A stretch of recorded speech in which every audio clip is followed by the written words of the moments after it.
All right, ladies and gentlemen, please welcome our moderator for today, Lizzie Goodman. Hey, everybody. Oh, okay. Before I bring the guys out, I just want to start by saying thank you all for being here. It's been a long time coming, but we're really excited to actually be here doing this and to see all of your faces in real life, which is a miracle that we're now here. Oh. Thank you. Okay. Wow. Well, that made me feel really welcome. Thank you. So I'm going to grab my seat and bring the guys out, and you're going to see, members of Nine Inch Nails, past and present, and hopefully a few very exciting surprise faces. So, yeah. Without further ado, let's do it. Trent and Atticus and Robin. And Elon. Yay! And Alessandro. And Chris. And Danny. Wait for everyone. And also Rich and Charlie are here. Yay!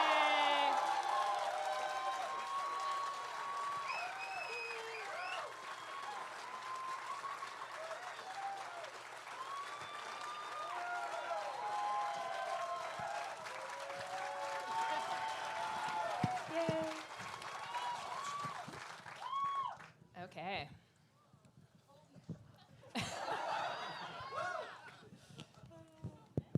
Yeah, we have assigned seats and everything. We took a while working that out. So, yeah, thank you everyone who's on stage now for being here as well. This is really awesome. So I did just want to start by asking this guy to my left right here, Mr. Trent Reznor, to talk a bit about sort of what we're doing here today. I mean, this has been, I think you and I first talked about this event, the theoretical version of this event 2 years ago when you guys were inducted or knew you were going to be inducted, and now we're actually here. But it's been, as I said earlier, a bit of a long time coming, and now we're actually here, and all these faces are on stage. And why was this important to do in person in this way with all of these friends and colleagues? Yeah, first of all, thanks for coming out. We're glad to finally be here after however many years. Now the reality of it is, when we had the privilege of being inducted into Rock and Roll Hall of Fame, quite honestly, my issue was I start from a place of cynicism and kind of eye roll, and I hesitate to look backwards with, I think it's dangerous, kind of. So I started off, flattered that we were part of this, but kind of, when you see the list of bands that aren't in it, you can justify why that's all full of shit, And I think having some time to think about it and maturing a bit and realizing that part of being present and acknowledging things was, hey, this is actually pretty cool, Yeah. And there's nothing wrong with kind of feeling okay about being acknowledged, And as I thought about that and thought about Nine Inch Nails, it's not just me, and it never has been just me. There was a battle to see who could be included in the induction with Rock and Roll Hall of Fame, and there was some tough decisions made and fights initiated. But I thought it was important that Go on. No. that it was a group accomplishment, and the idea when the original ceremony was going to take place is that we'd get together everybody that's been a part of it and kind of just have a minute to say, nice job, and be able to appreciate something that everyone here has greatly contributed to. COVID had other plans for us, and then we talked about doing it the next year, and similar situation. And when we just played these handful of shows, and we were coming through Cleveland, we thought, hey, let's take a minute to pause for a second and have a guilt-free couple hours of acknowledging something that certainly has meant a lot to me, and I'm appreciative to have these guys be a part of. So we've been friendly throughout the years. I thought it'd be nice to have everyone come up and just acknowledge and feel okay about it for a while. You know, How long do we have to feel okay about it, would you say? Like, well, a clock or? We'll go till 5 p.m. Okay, cool. I just want everyone to be on the same page about how long good feelings are allowed to last. Okay. So, I mean, obviously we are in Cleveland, which is a place you have lived before, and many, or at least a few people on this stage have also lived before. And there's a shared history here with Nine Inch Nails and with the band and with this place. So I wanted to start with Chris, who's looking at me like, you monster. But I'm sorry, it's just like, this is the, you know, you've known this guy a long time, you were roommates. I could spend this entire conversation just asking about what it's like to be Trent's roommate and telling all the secrets. Does he leave his towels on the floor? Like, what's some of the, but in all seriousness, like, I think, you know, for those of us who love Nine Inch Nails, thinking about the early years and the kind of the Pretty Hate Machine era and the writing of that record and that time and place here is significant. It's you know, you love this band, you think about that time among others, and I know you were here and are a part of that. And so I was wondering if you could just speak a little to any memory that comes up of that time, especially in the context of sitting here now thinking about the legacy of this band, which is a dangerous word. I don't mean legacy like past, I just mean honoring the magic of Nine Inch Nails that is certainly ongoing. Okay. Yeah, it is kind of a homecoming. Trent and I were actually comparing the view out of our hotel windows, like if we could spot our old apartment that we lived in like 87 or 88, whatever that was. Wow. And but yeah, this place was always home. I mean, that's where it started. I remember Trent writing in the basement of a friend's house, Tom, and the original 4-track demos, and then we were offered an opportunity to open for this band Skinny Puppy. You know them, but and you know, we had never even looked at trying to play it live at that point, and it was like, okay, it was like a Sunday or something. It was like, okay, well, your first show's Wednesday. And it was like, okay, what are we gonna do? And so we ended up going out on that tour in '88, Vivisec 6, driving around in his car and just going up and down the East Coast opening for Skinny Puppy. Some of the greatest memories. Mm-hmm. Roach-ridden motels and gooey floors. Oh God, it was some gross stuff. But yeah, there's something about this city as well that it's just kind of where because we're Pennsylvania boys too. Mm-hmm. So it's just kind of like the place where you grew up and got your start is always special. Always. What kind of car? What kind of car is that? He had a red Civic. I had a blue Civic. So it's destiny, obviously. Matching Civics. The future of all great, the history of all great rock and roll stories starts that way, I think. And Chris, you're off the hook very soon, I swear, unless you decide to jump in later. But I do just want to know a bit about like what it's like to. I mean, you're teaching now. You're Professor Brenna.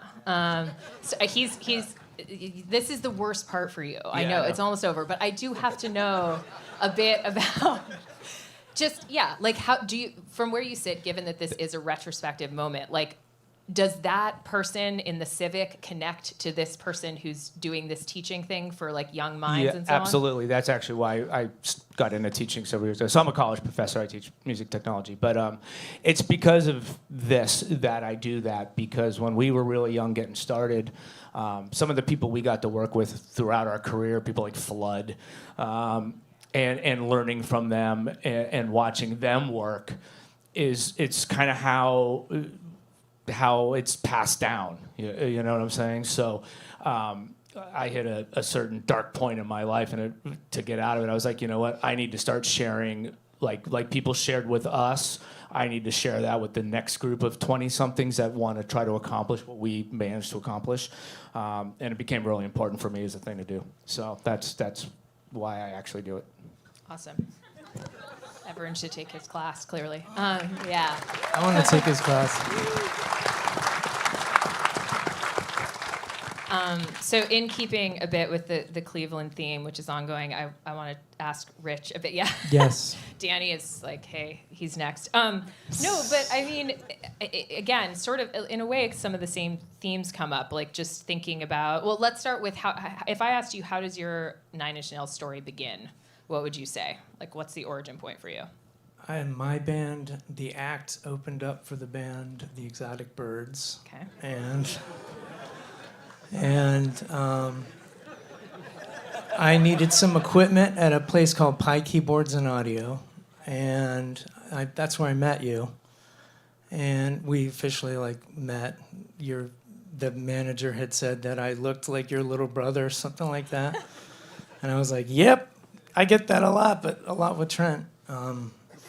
Did you meet in the store? Yeah, that was where we with kind you? of officially met, at the Pipe Keyboards and Audio. And then he was putting the band together, and I had gone through my own thing because I was trying to get the act off the ground. And we had gotten turned down from a record label, and I started listening to a lot of Skinny Puppy and Ministry. And he goes, "What's gotten into you lately? What's going on with you?" And I said, "I just listened to Skinny Puppy and Ministry. I don't really, my world is dark. Leave me alone." And he was like, "I think I have something you might be interested in. It's called Nine Inch Nails." And I was like, "Fucking A, sounds awesome." Then he played me most of the record was already completed, and it was unbelievable. He played me Head Like a Hole, and it was just like, this is a fucking huge hit. Sorry to swear. I think swearing is allowed. But This is I our was- party. We. Yeah. But I was just like, this is going to be gigantic. I just immediately heard it, thought it was awesome. And then he played me Down in It, too. The Adrian Sherwood remixes. And it was just like, this is insane. Do you remember that, Trent? Those moments? Yeah. Yeah. Okay, good. I'm just fact checking. I'm not saying you have to elaborate. I just want to make sure we're getting, the order of operations correct here. Yeah. No, Rich's band was good, and the Axis in Cleveland here was like the fantasy nightclub. And Yeah. bands we were all in would be encountering each other. And I needed to put together some way to finish out the band and have it play live and present it after having learned from our let's throw it together to open for Skinny Puppy mishap. And I needed someone like Rich, to anchor the thing. So. Rich, of course, obviously, you went on and did lots of other things after Nine Inch Nails and are continuing to do those things. I mean, there's a new Filter album coming. Is that right? Yes, there is. Yes, it's amazing. Yeah, Thank you. congratulations. That was nice of you. What did you say? I said that was nice of you. Well, no. Yeah, it better be good now, because the pressure's. It is. So it's coming out next year, and Yes, this spring. This spring. Okay. There's a new song coming out next week. I That's think. exactly what I was going to ask. Yeah. Yeah. And I mean, I know there is some repetitive themes here, and I apologize to everyone on stage for that and everyone in the audience too, but it's inevitable. I mean, I do wonder, given that we're here, do you think about the sort of present with everything you're doing creatively, including Filter, as being connected to this era? Do they seem like two different lives, or is there oh yeah, that guy from that era, from that music store is connected to the 2023, God, it's a year to say out loud, but album that's coming out? Do those things feel related to you? Can you see the connection? I think it's all about just sticking true to your guns and making music that blows your mind. Because if you don't believe in yourself, you end up just kind of putting something out that's not really truly from your heart. And yeah, I just try and focus on that. And that started way back when, I guess. Yeah. Yeah. Yeah. Yeah, well, when I had gotten turned down by a record company, the first person I called was Trent. And he was like, "Well, what music are you listening to?" Because I was turned down because I sounded too much like U2. Oh.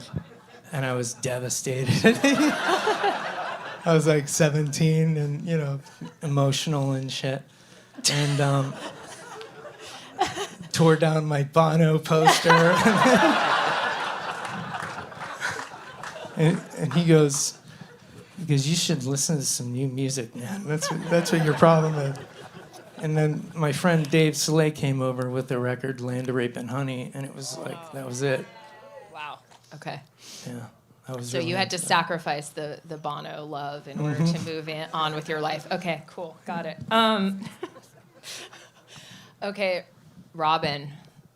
Hi. I wanted, yes, I think it's on.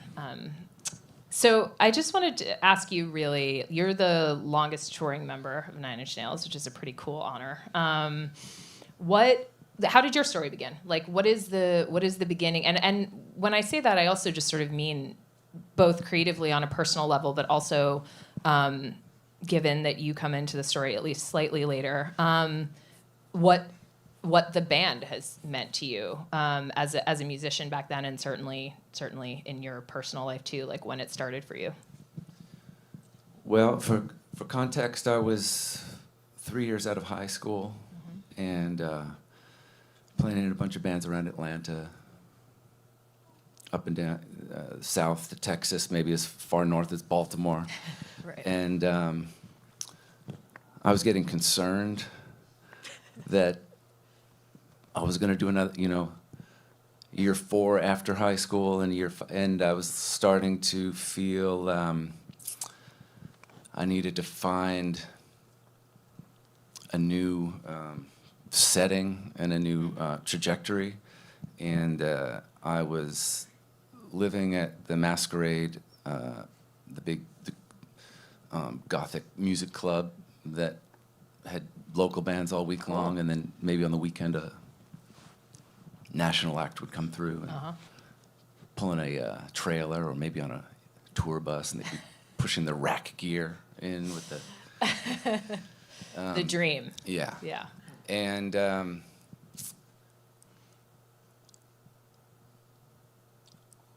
I had applied to Berklee College of Music, Wow. and I wasn't really excited about it at all. But I was, as I say, kind of concerned.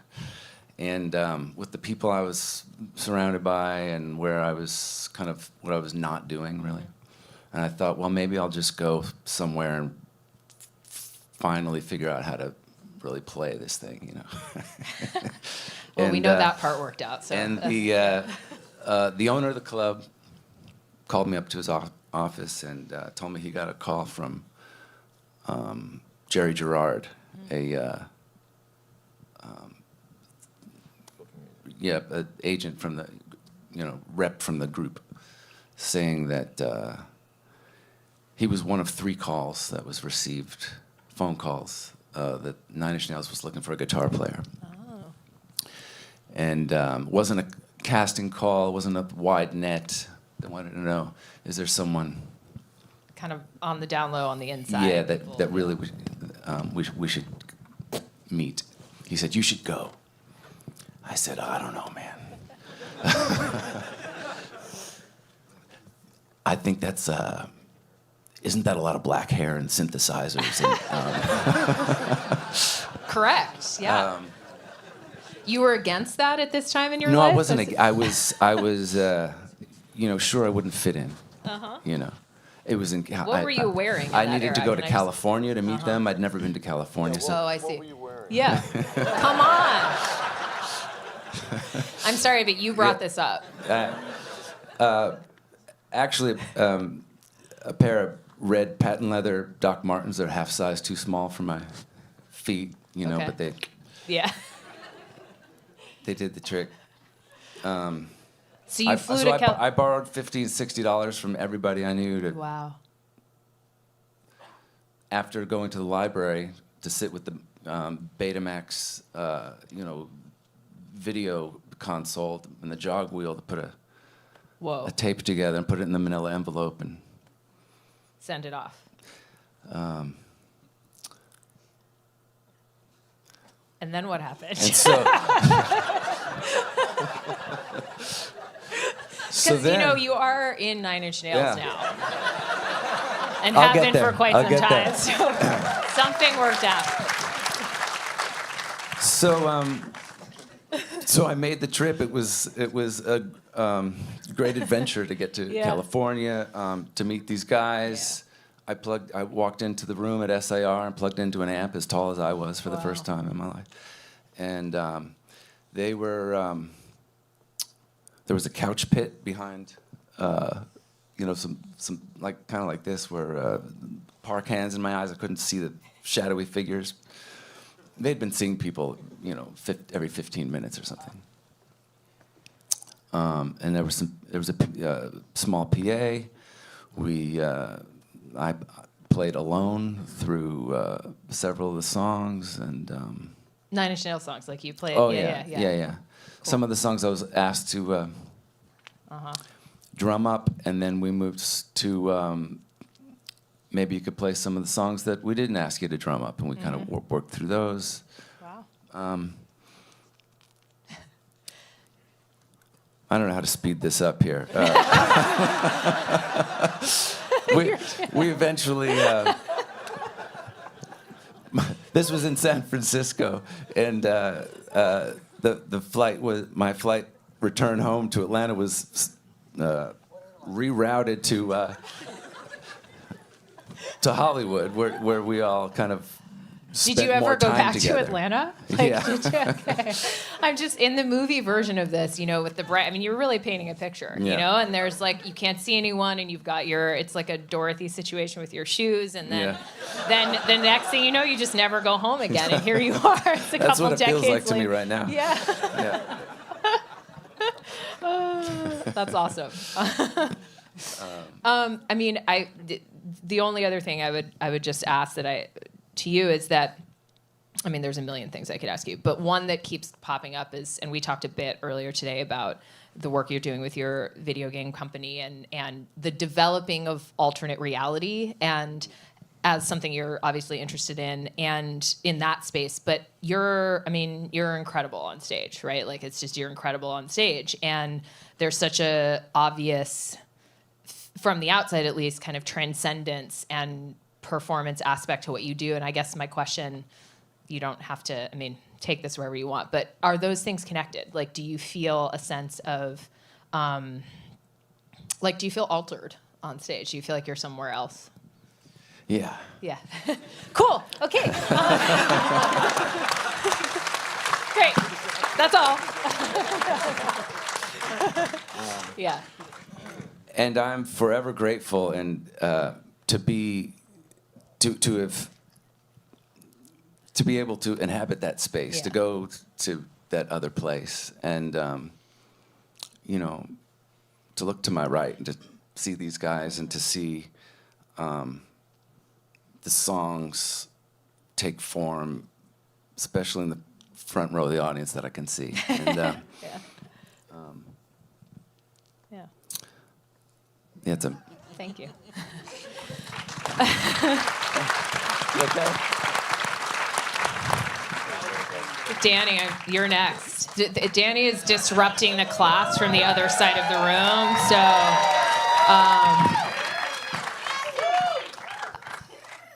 hello? Is it on? Okay. Well, maybe one of I your... handle this differently. I've made everybody up.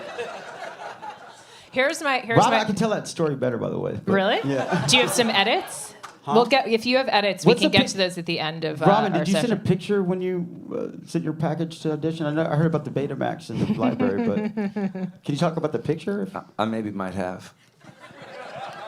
He very wants to leave off the record, so never mind. Wow, it's a little bit hard to leave Ask on me the about the table, picture. but okay. So, Danny, would you like to talk? No. I. Now that you have the microphone. So, as everyone who's here probably knows, because you would have read this, but when these guys were first inducted, there was, you guys all wrote like a little something that went by your photo and on the 9 Inch Nails message board and on the Rock Hall site, I think. And you wrote, I'm sort of paraphrasing, but these are your words. In 1993, I joined my favorite band, 9 Inch Nails. And I thought that was both cool and sweet, and I am inviting you to speak more about that, and it's true. Okay, tell me. I mean, that's like that's what came out when you were asked to think about this. Talk about that a little bit.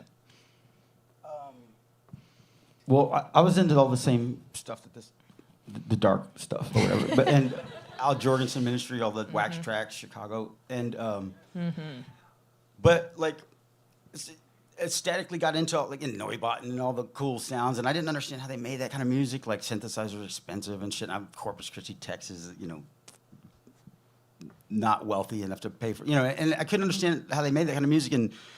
But they never had, like, except for Ministry, they have like some like hit type shit, like anthem-y kind of stuff. And then my friend's like, dude, you gotta check out this fucking 9 Inch Nails, bro.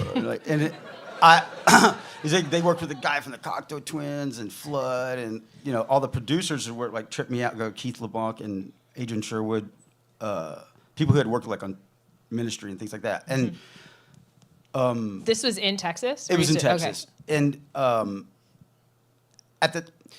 story short, I love 9 Inch Nails basically when I discovered them and would go to their shows and shit. And I was like, man, they got all the cool sounds, but they got hits and pop songs or whatever. And I don't know if it's cool to say pop songs, but whatever you would call that. Trent, are we okay with? He could sing like actual melodies or whatever. He didn't go, you know, but he had all the music that was doing that. And it's like Depeche Mode on Angel Dust. And so. Wow. Okay. But eventually, like, so I was in that little world of all those people I knew. I worked with some of those guys and stuff eventually, which were like heroes of mine. And then I had a mutual friend of Trent's, and and this isn't when you asked me, but I got the mic, so fuck it. And so Go for it. But so I just remember I was in Texas and kind of finishing up college, and I had a mutual friend of his, and I was like, oh man, if you talk to him anymore, see, like, I'll guitar check, I'll do anything. I just want to go out there and like hear the music all the time and blah blah blah. And she gave me his manager's number, John Malm, who's from Cleveland, and I left a message on the machine. I only had a pager at the time, and Monday morning, it was on the weekend. On the Monday morning, I get this fucking 216 number, and I'm like, whoa! And I had to find a payphone, and I had this little fake thing to like make fake, blue box to make like, what do you call it? Pirate phone calls. I'm going, is this making sense? Am I wow. ADing out too much? And so anyway, it happens to be the actual weekend that I called. I get this call back from dude. I hit him up, his manager, and he's just like, so, what do you know? I'm like, nothing. What do you mean? And this guy had just like left the band to start Filter at that like that weekend basically. And that Good was timing, I guess. That's what she said. And so like, but they.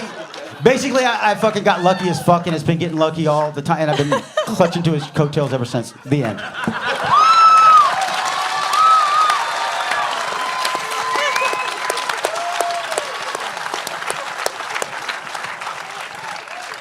Okay.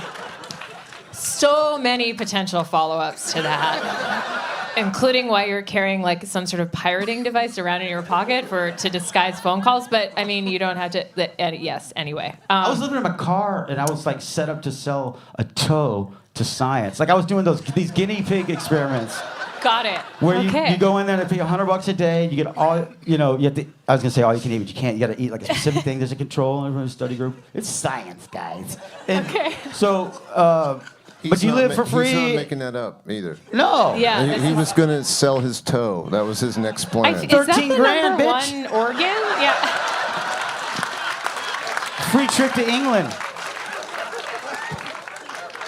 So yeah, and all my shit in my car, sleeping on couches and stuff. So you didn't ask that question, why? I think it's important that you make clear to the audience that Not maybe on you drugs. are, that you're not advocating for toe sales as like a way of dealing with debt issues. I mean, maybe you are, but I would sort of take that from part of what you're saying at the moment. So. But lab rat experience is really good if you're a fucking loser and you don't want to work. Okay.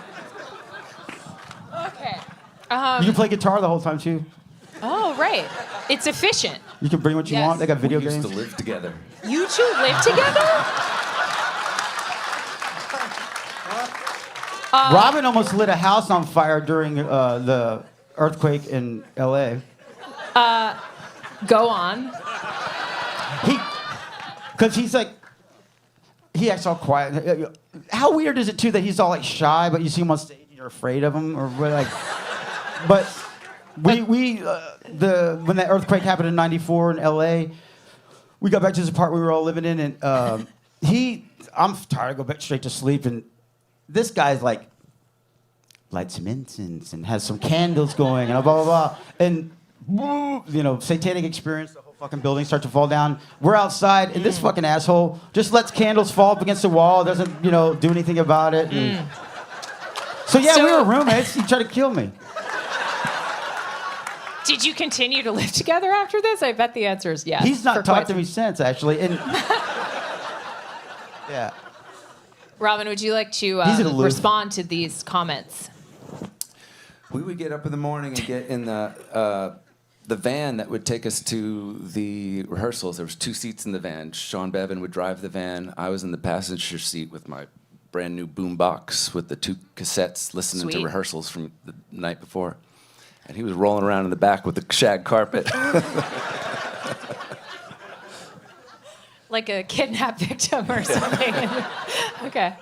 Not doing your homework, not listening to last night's rehearsal or, yeah. I'll run this game, bitch. Got it. Okay, got it. Okay. Is there anyone else who lived with Danny on this stage that I should know about? Any other? Oh, Chris is like, don't look at me. Okay. He's the most together guy. He's a professor. He I was my know. roommate on tour. Okay. He chose me. Yeah. Okay. Wow. I feel like I should say let's switch gears for a minute, but I don't know if I can recover from that. But I He will. just changed my diaper backstage. I believe that. I fully believe that. I'm wearing a freshman. I'm about to fill it. Okay. Ew. This is like the point where whenever you're as a woman interviewing dudes or spending any time on the bus, this is where you're like day 3 or 4 when they get comfortable with you, you're like, oh wow, yeah, no, I'm out. Like I need my own ride. Dude talk has started. But I appreciate That's your illegal now, honesty. though. You know that, right? Okay. You can't bro Nurse. down with girls anymore because you get in trouble. Okay, so I want to ask, sticking somewhat with, I think, the same era, although I've sort of lost track of exactly where we are. But Charlie, yes, you, sir. I think it's either in the homework assignments I made you all do before we came here today so I could see what you wanted to talk about, or in some other part of your writing or speaking. You spoke about, in 1994 on tour, you operated the hotel room portable studio. And yeah, you're regretting having told me that. That's fine, but you did. So I mean, that's returning again to the theme of just what, if you love this band and this music, you fantasize is actually going on in these key eras of Nine Inch Nails' magic. Talk about that. Like you're on the road, you're playing shows, and then what? Like every hotel room is also like every day off, every night. Like what was that? What were your responsibilities? Well, this was before I was in the band. I was just a hanger-on at that point. And, I came into Trent's world from a background of being a studio whiz kid. And I could work the computers and the samplers and all that stuff. Before that, in the decade prior to even finding him, I had been in bands and had record contracts and publishing deals, and none of it caught fire, and it was all pretty lackluster. So by the time I wound up in Los Angeles, where I first met him, I was kind of done with trying to be in bands, and I wasn't good. I wasn't a good musician at any particular instrument. I could fumble around on drums and guitar and keyboards, but I wasn't like on the level of these guys. But Trent pulled me into his world because I could move really fast on the gear, which in that era the gear was much more crude and fumbly and expensive and silly and slow than what we have now. Yeah. But so I wound up going on the road with the band before I was in the band. This was when James Woolley, may he rest in peace, was. Yeah. He was the keyboard player in the live band, and he and I became good friends on tour, and because we were kind of in the same area of expertise. And so what I would do is on gig days, I didn't have anything to do except watch the show, which was fantastic because I got to see Nine Inch Nails night after night after night in a fantastic era, during the Self-Destruct tour phase, which was the full Fog Machines and unraveled videotapes and smashing keyboards and cornstarch and just the full strength mayhem. Cornstarch? Yeah. Yeah, come on. Okay. Y'all know. Yeah. No, that's secret. dude. Checking. And so I got to watch the band over and over again and just soak in. It's different when you're on the stage. It doesn't have the same impact as when you're in the audience. And then when there was a day or two off, I would unload these stacks of gear. Now it could be just a laptop or two, but back then it was, big chunks of gear.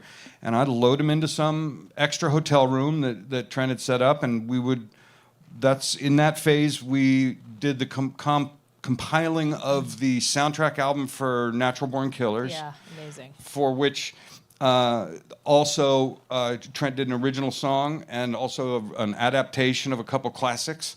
And so we kind of would do that, catch as catch can, in these moments of hiatus where there was 3 or 4 days off. And then eventually when I guess it was about a month or two after the legendary Woodstock 94 gig, James was like, you know what, I'm out, I'm done. And Trent was like, you're up. That guy, let's go. And I was like, I kind of had to explain to him, dude, I've never played keyboards in front of people before. And he's like, you'll be fine. And he was right, but it was, a baptism by fire, because I had been a drummer in numerous terrible bands. And I wasn't good enough to be the drummer in Nine Inch Nails by a long shot. But my first performance ever playing keyboards in front of people was with Nine Inch Nails. We did one kind of pickup gig. It was here in town. It was in the Flats. Do you remember what club that was? It was at the Odeon. I remember you pushing Trent off the keyboard and like letting him. I'll take that. Yeah. You're like, Happiness and Slavery, that's first mine. gig, I'm gonna be the front person. Exactly. And then the second gig was at Palace at Auburn Hills, which was like, I don't know, 12 or 19,000 people or something.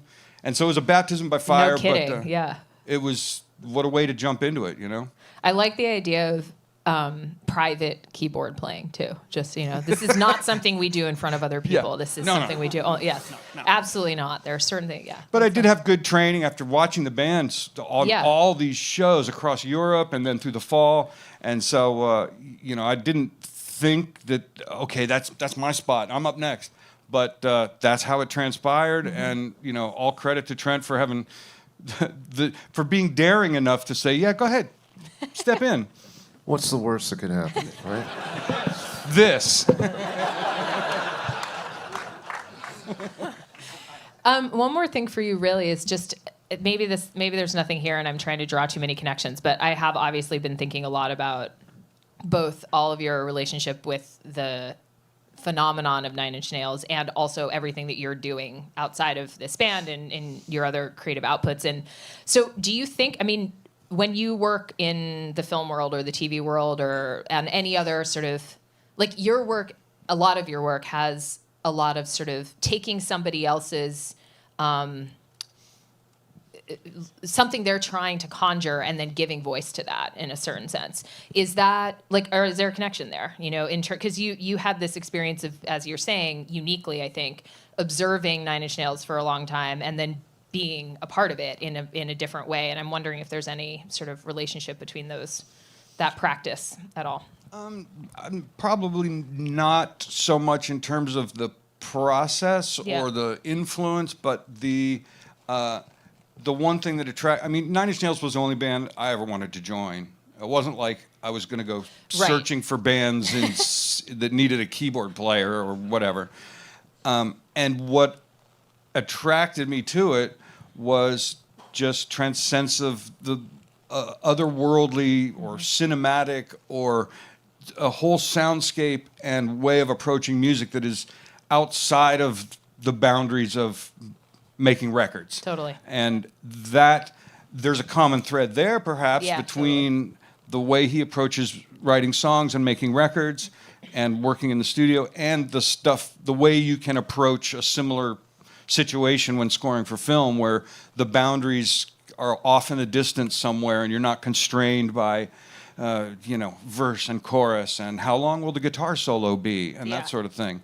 And so that free form aspect, both in the way, the structure of his music and the content, both the form and the content, when both of those things are so free and wide open, that's what attracted me to working with him. And that's what attracts me to working with film scores in the same way. Makes sense. Thank you. Speaking of cinema, cinematic stuff, Alessandro, hi. Well, we were just talking in the green room a bit about your honestly really enviable sounding life in Portugal, and just beauty and the type of music you're making. Even we spoke a bit about like your work for Fendi, or figuring out how to make music on your own that works in a lot of different contexts, and that sort of, I don't know, brings brings sound to life in places that it's not that standard to have sound. And so I wanted to start by asking you just about that work, about you kind of have this, you're here, you're in Cleveland, Ohio, you're touring the United States right now with Nine Inch Nails, but you also have this, this other world that you're really involved in, and that's a big part of what I would imagine occupies your creative brain on a daily basis. And so my question is really, how do you do that? Like, how do you keep, are you sort of like, no, I'm doing Nine Inch Nails right now, and that part is turned off, or are they related to each other? Like, how do you think about those two spaces? Well, I wish it was 2 spaces, but Oh. I don't even think there's 400 spaces. spaces, yeah.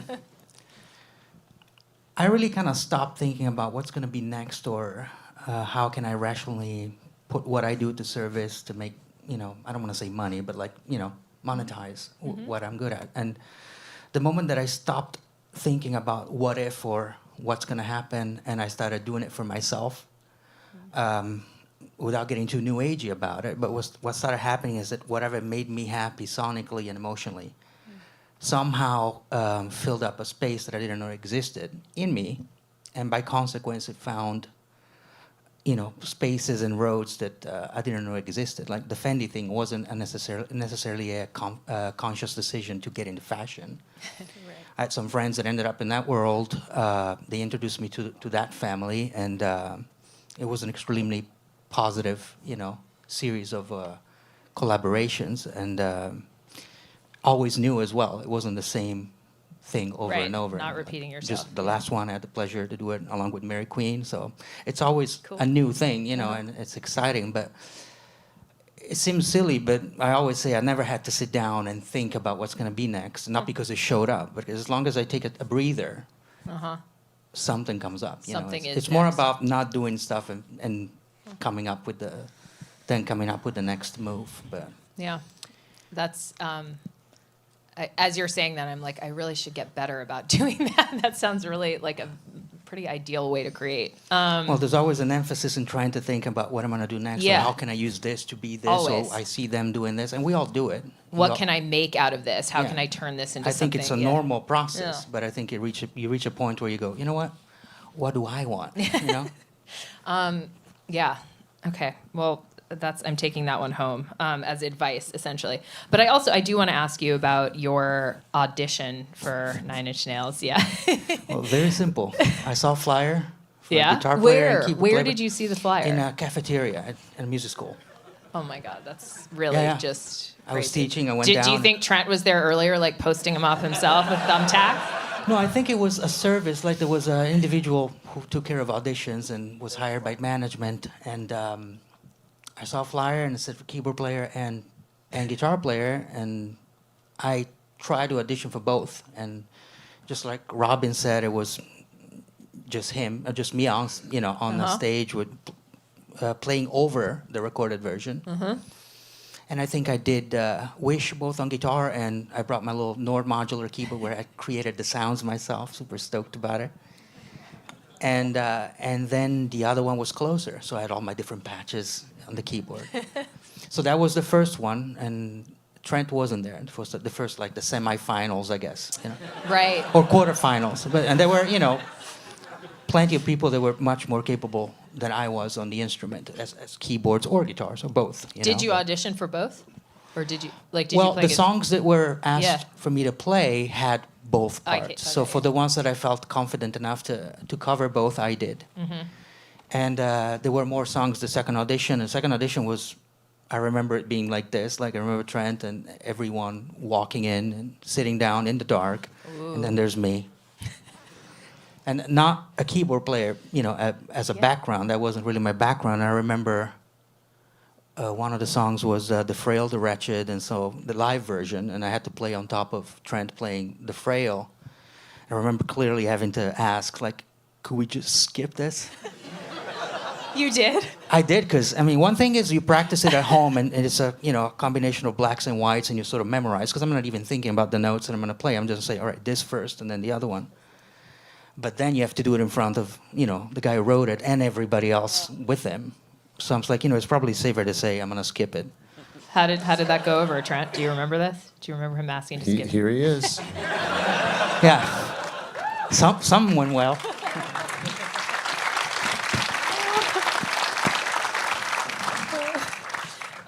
One more thing I wanted to ask you about was, at some point, again, in kind of preparing for this, you said there's a line somewhere that you wrote about Trent's knack for finding talent, like that's something that you have noticed in him. And I think, obviously, just based on everyone who's on stage right now, we can see that. But if you have anything to expand on with that, I think that's really interesting, because there's a lot of really talented, creative people, musicians and otherwise, who you don't have to have that to make something beautiful or cool or world changing. But when you do, also when you have that sort of like personal ability to express yourself in a unique way, and then also the ability to see that in other people, that's a pretty potent combination. And I thought that was interesting.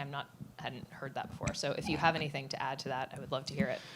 Well, I think as it should be, a lot of emphasis is put on the musical abilities of my colleagues and myself. But one thing that is not stressed enough is also the personal, like the persons that we have, the relationships that we had or we built and evolved over the years, I think that's just as important as what we do as musicians, because I've seen plenty of musicians being great at what they did and lasting a week. Totally. And or others not being able to adapt. For me, it's fantastic to be able to be in a family like this, where one tour you play a specific instrument, and then, hey, how you feel about evolving or changing your position from this to that. And I mean, how many jobs allow you to reinvent yourself and feel like it's always fresh, and at the same time get room to sort of express yourself. So. Yeah. Just jump in for a sec. Please. When I think of cultivating talent, like, to me, Frank Zappa is someone who cultivated talent. I hadn't really thought about audition with you guys since it happened. But thinking about it now, it's not to discredit anyone's musicianship, because obviously that is a big part of it. But it's about people that you want to hang out with, or that feel like the right recipe of personalities. And I remember having a talk with Rich Patrick. First shows, I'm playing Terrible Lie. It's not D, E, whatever it is. I totally remember. It's fuck you. That's right. Fuck you. Exactly. And I mean that because it wasn't about hitting the right note even. It was about the point of the band was to help articulate the message of the music, and convey it the right way. And looking at all these guys, I love all you guys, and I felt like over the years, shit got weird at times and things have changed, but it was, Robin, as soon as you showed up, we knew immediately that you were the right guy, and everybody sitting up here. Anyway. Yeah. Yeah, I think, that's awesome to hear. And I think, lots of bands forget that part, like that you're going to be living with these You're people. stuck with them. Yeah, kind of. If you can't imagine the sort of like alchemy of the personalities working, like that's just sort of an afterthought, but it's pretty key. Why do you think some of us aren't in the band anymore? Hey, you're here though. That's pretty impressive. I got secrets. We have the secret section coming up in just a few minutes where you just, vent. No. Oh God. So actually, this brings me to, look at him. Look at Ilana. He just got it. He's like, nope, this is why I have this hair. She can't see me. This won't be happening. She's not going to talk to me. Well, but we spoke a bit about this before, we're having all these conversations about the sort of early history of Nine Inch Nails, or being in Cleveland and roommates and all this kind of shared past stuff. And obviously you've been in the band for a long time, but your perspective is different in that not just sort of in terms of like where this band comes in your story versus where it came in everybody else's story by the time you kind of got there. And yeah, I mean, just sort of open floor to you to speak a bit, I think, about, this is part of why you're at the end of this part of the conversation, but what does it feel like to hear all of this? You know, like, I mean, all these stories that are being told by your bandmates, but also that you weren't there for, but also have heard about, like, what's that like? It's interesting for me because I joined, well, I auditioned at the end of 2008. Yep. I joined officially in 2009. And obviously the band's been around for a very long time, and people change, especially over 2-3 decades, whatever it may be. So when I hear these stories, I mean, I can picture Robin being exactly the same 25 plus years ago. That makes sense to me. But other stories that I hear, I kind of can't see that personality in the people who I know or have recently met, just because time changes people. And I mean, hopefully that answers your question. By the way, I like no, the I whole want you to time- name exactly who you said. No, just kidding. Go on. Well, we can talk about Danny for ages, I'm sure.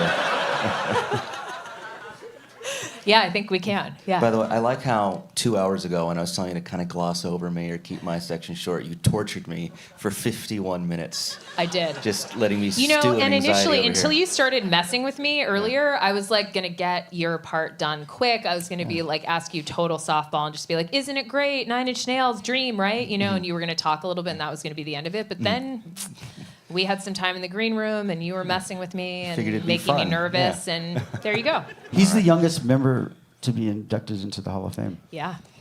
It's pretty cool.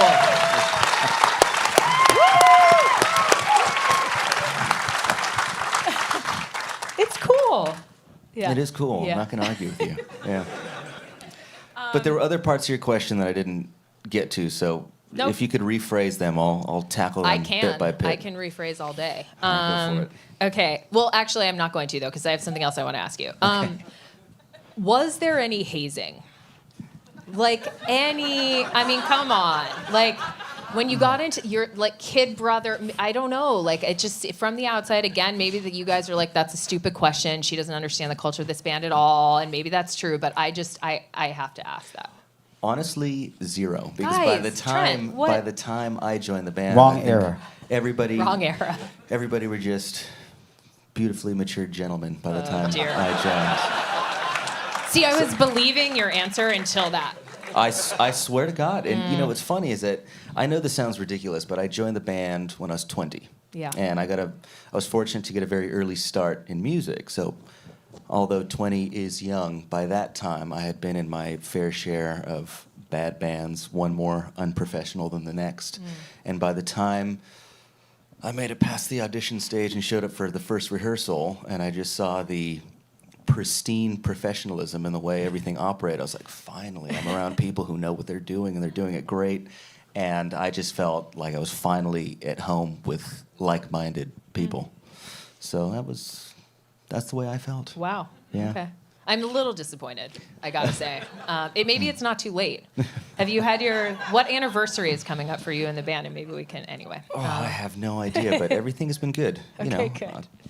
I think I only had to dodge one mic stand in my 14 years. Only one. Yeah, Only Chris one. is like, what? Damn. You know.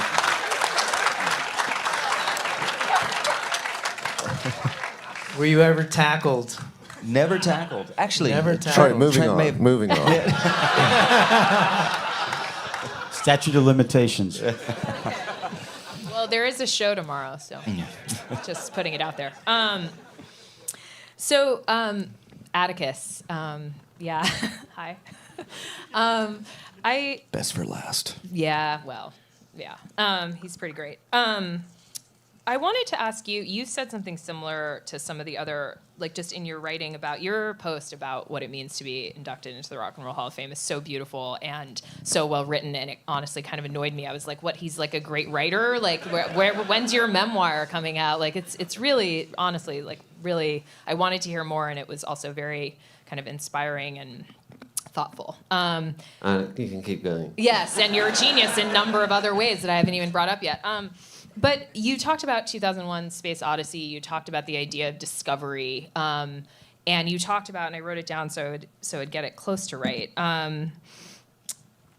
Yeah, the further one sails, the more there is to discover. That idea, as connected to, obviously, to your experience of being in Nine Inch Nails and all this time spent in this band and working with Trent, obviously, on many projects. And I guess that really struck me as a pretty resonant way of expressing what I think a lot of people, certainly myself included, feels about how alive this project of this band is now. Like, to be able to talk about it, we know it's this, not that it's the elephant in the room, but it's something that's really hard to do. Very few people are able to do this. Very few great artists are able to do this, to keep that sense of an edge, of a sense of like what's on the next horizon, and to have that feel as alive now as it did then, and yet to still be able to appreciate what the past offered. So that's a very long-winded and kind of academic way of saying that I liked what you wrote, and I wanted to know if you had anything to add to that, just in the context that we're sitting in right now. Well, first I wanted to say how much I've enjoyed listening to everyone today. I think it's some fabulous stories. I mean, as far as that question, it's fairly simple, I think, and just one doesn't want to get bored. You know what I mean? Yeah. I mean, life should be interesting, and I feel like the more energy one can put into life being interesting, the more that comes back at you. And I think in terms of the studio and making records, there's a lot you can learn, but it's the stuff that's, you can always fall back on this and that, but it's the stuff that's ahead of you that's the most fascinating. And I guess that, yes, but how do you, I mean, and maybe there's no like sort of concrete, no way to actually explain this, but I mean, I've talked to both of you before about actual albums or specific pieces of music that you're working on, and I think a lot of people understand that that's the goal, not getting bored. I mean, if you say like I don't want to get bored, it's like sure. I mean, everybody. Well, how I mean, do you have to put like, effort into it in terms of, I mean, actually physically putting effort into taking things out of the room that you have used and putting things into the room that you haven't, that you don't know how work. And you may never know how it works, so that's but something how it works. will come like, out. Yeah, okay. Because, I mean, the sort of idea of, you guys have been particularly good at that. And I think you really sort of pinned down something about this band that you're all a part of that is unique in that way. Unusually good at staying true to some sort of immediately identifiable, unmistakable aesthetic that's specific to Nine Inch Nails, but also having this sense of just, we kind of never know what's coming, which is amazing. So. Yeah, and I think at the core is something that everybody touched on, which isn't to do with music, it's to do with human relationships, and that you can't really go forward unless those are intact and moving forward as well. And it's those kind of friendships and trust, I suppose, that allows you to, have some bad ideas. You guys have bad ideas? I mean, we just don't see them, but they exist. We do. Okay. Okay, if you say so. So last couple things here. I wanted to return to you, Trent, and just ask a bit about when you gave your speech to the rock, as accepting your induction into the Rock and Roll Hall of Fame. You said, among other things, this journey is far from over at the end. So let's stop fucking around, patting ourselves on the back, and get to it. And hope to see you all in the flesh soon, which was, sounds like you. Sounds like something you would say. And here we are. And at the beginning, you spoke a bit about, and I asked you a bit about this dance between nostalgia, thinking about the past, and being present in the present, and also thinking about the future, and how those things all relate. And I, in the context of being here with this particular honor in mind, like where, and obviously you gave that speech a couple years ago now, or is in that context at the beginning of COVID, where's your head about that right now? How does the future look, and how does it connect to the past / present?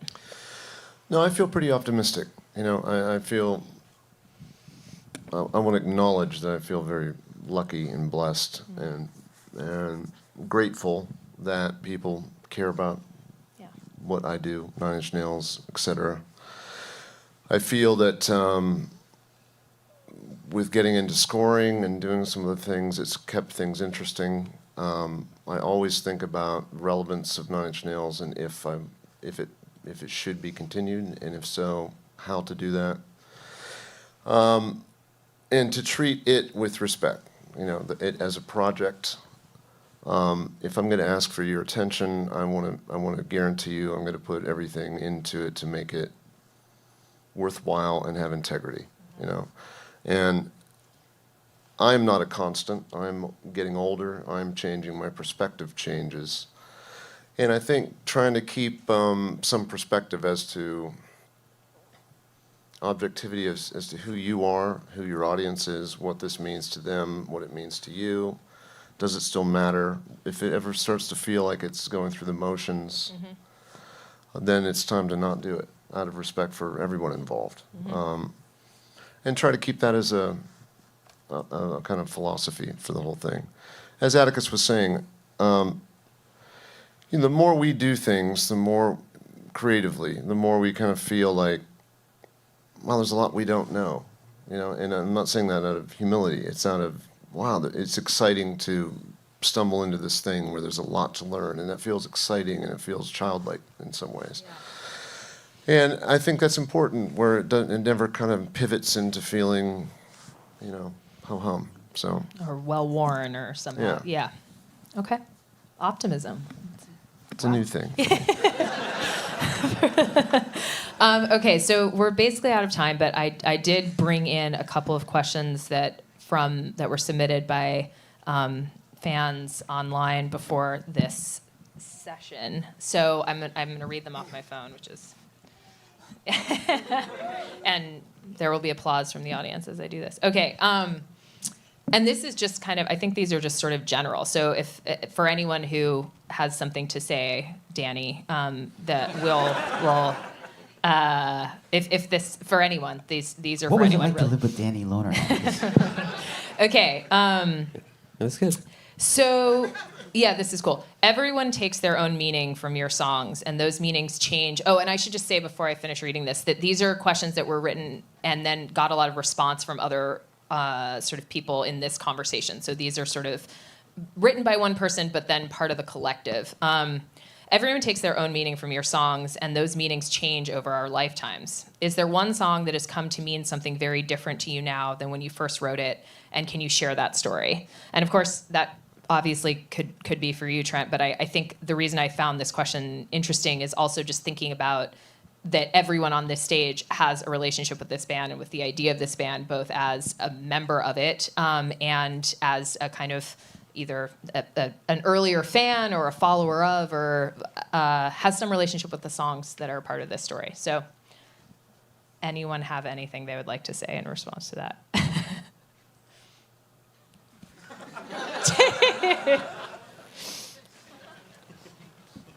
Okay, Trent. They were quiet for long enough, so you have to talk. No, I mean, for me, everything, it changes all the time. Yeah. You know, I think something that certainly through the 90s, every song was written from a place of, I wasn't writing music because I wanted to experiment with form. It was, Right. I had to get it out. So it was coming from a place of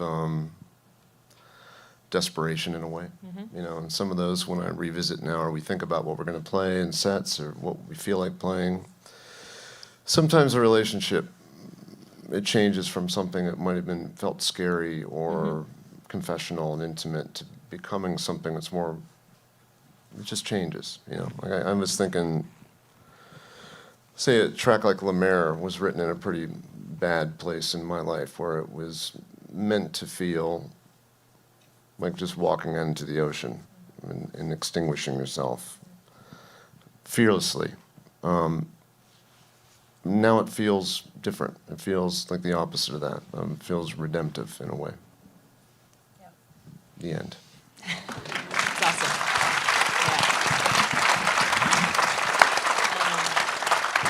Yeah. Okay.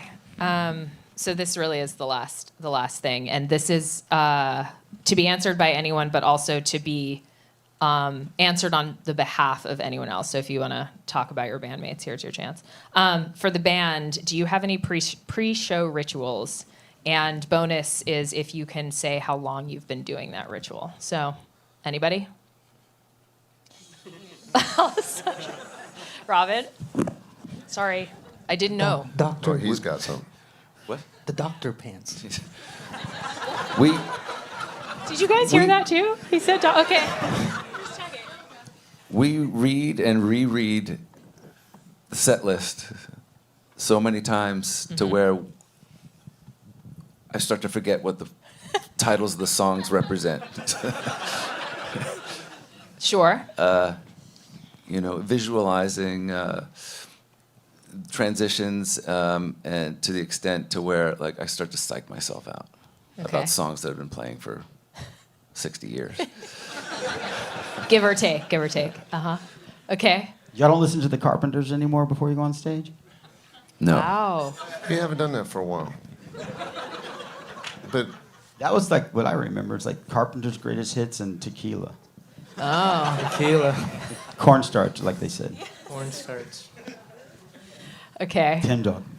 So no Carpenters, but okay. Maybe you. It sounds, Robin, like you need a pre-show ritual for combating your pre-show ritual. Like something to do instead of that, like cognitive behavioral therapy. Put something else in that. Yes. Okay. Anybody else? Any rituals, past or present? Nothing. You guys are just so pro. You're like, yes, rock show. It's what we do. Oh, I mean, God. back in the day, all it took was Ice Cube, America's Most Wanted, on a crappy boombox. That was like, That's that's pretty enough. For me, anyway, that was plenty.